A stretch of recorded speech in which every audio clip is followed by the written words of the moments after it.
Hi guys, so Wednesday was a busy day for Brexit. We had the Brexit Minister Lord Frost and the Northern Ireland Secretary of State Brandon Lewis deliver speeches to their respective houses on the future or perhaps the future of the Northern Ireland Protocol. I want to go over some of the things that were raised.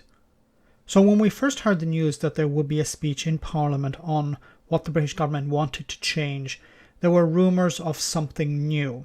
I, like many others, understood that there would be nothing new, just a rehash of old arguments.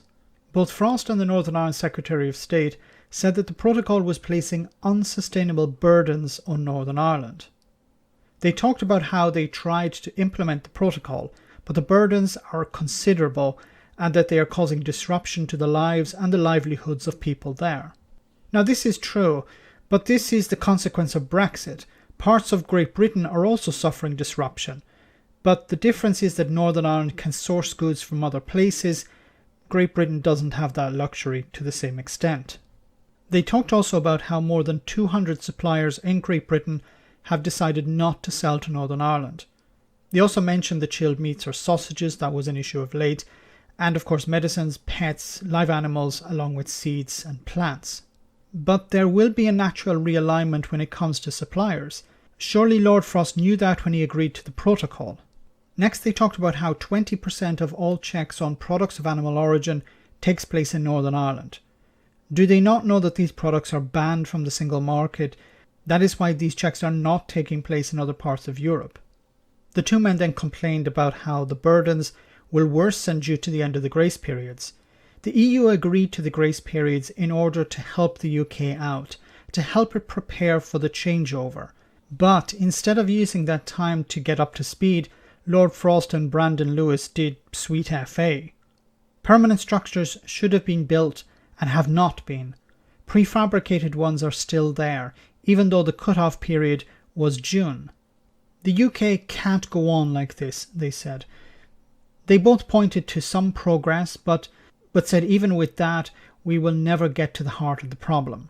What I find interesting about this is that neither Brandon Lewis nor Lord Frost have ever given specific examples or reasons why they can't implement the protocol. Everything they say is opaque, almost as if they don't want people to know what types of problems that stand in the way of implementing the protocol in full. Article 16 got a mention, of course. They threatened to trigger it, holding their finger over the button, saying that they would be justified in invoking it, but would hold off for now. This makes no sense. Article 16 can be triggered if there is a serious breakdown taking place in the implementation of the protocol. The British government are talking about how they need to renegotiate the protocol because it isn't working, but at the same time don't want to trigger Article 16 to resolve a specific issue. Frost and Lewis said that they were looking carefully at the safeguards provided by Article 16 of the protocol. They highlight also the disruption to trade from east to west, but that trade has increased on the island itself. Now, I don't see the problem here. If businesses can get their goods for sale, then it doesn't really matter where they are sourced. Both men said that there has been disruption to society in Northern Ireland, and they highlighted the protests over Easter, saying that the unionist community are experiencing a sense of separation from the rest of the UK. But have Brexiteers ever put the union first? When it came to Brexit versus Scotland, Brexit won. When it came to Northern Ireland versus Brexit, Brexit won. So spare us your crocodile tears for the unionists in Northern Ireland, Mr. Frost and Mr. Lewis. It must be remembered that Boris Johnson himself has said on a number of occasions that the Northern Ireland Protocol does not affect Northern Ireland's place constitutionally as part of the United Kingdom. They moved on to the new balance, which will be outlined in the command paper. This balance is about how goods should be able to move more freely within the UK Customs Union, but at the same time making sure that checks are carried out on those goods that are destined for the European single market. The Brexit Minister wants Northern Ireland to have normal access to goods like the rest of the UK by allowing for both UK and EU standards to get there. There isn't really a problem with this. This is nothing new. The only issue is with goods that may find their way into the European single market. Things start to go a bit downhill from here though, into territory that would be rejected immediately by the European Union. The men said that the governance of the protocol should no longer be policed by EU institutions and by the European Court of Justice. Instead, there should be a normal treaty framework similar to other agreements, so that both sides can operate on an equal footing. Basically, what Brexiteers want is to renegotiate the withdrawal agreement and in turn the Northern Ireland Protocol. This is a non-starter from the European Union's point of view. The withdrawal agreement isn't just international law, it's also British law. The EU have said on numerous occasions that they will not renegotiate it. Even if they were to, what does the UK government have to offer them in the form of a concession? Does Lord Frost not understand how negotiations work? Sorry, that's a stupid question. Then both of them went on to talk about their willingness to start implementing the protocol and upholding their side of the bargain. Almost 7 months later, they said that they were willing to explore exceptional arrangements to deal with those companies who wish to ship non-compliant products to Northern Ireland. Now this sounds like a threat. Give us what we want, or we will let the single market be flooded with non-compliant goods. Or perhaps I'm understanding this part wrong. Finally, we come to the ultimate kicking of the can, the standstill period.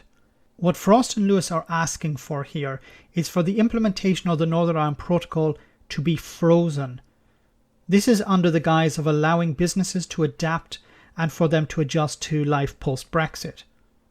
This is a bit like Transition Period 2.0, but we've already had that. The EU have already given the UK ample time to implement the protocol, and they haven't bothered.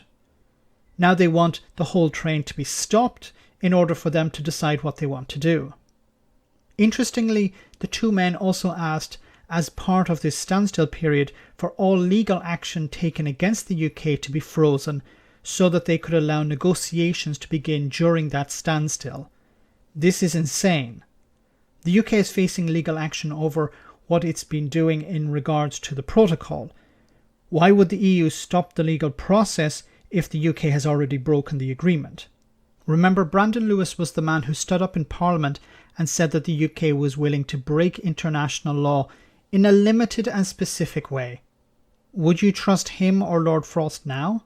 At the end of the speech, there was a message of how the UK had tried to operate the protocol in good faith, and they closed by saying that during 2020 they worked to finalise the text of the protocol, but there were some loose ends that remained that couldn't have been foreseen. Isn't it strange that on not one occasion the European Union has had a problem with the protocol? I've been following this pretty closely and I may have missed something, but as far as I know, only one side of the agreement has consistently had problems with the Northern Ireland Protocol, and that side now wants it to be rewritten. Will the EU give in? I don't think so. But it must be remembered that Boris Johnson, Brandon Lewis and Lord Frost would be happy to use Northern Ireland as a bargaining chip once again in order to get their way. They will easily put Brexit before everything else. Let me know in the comment section, guys, what you think. As always, your comments are greatly appreciated. Thanks a lot.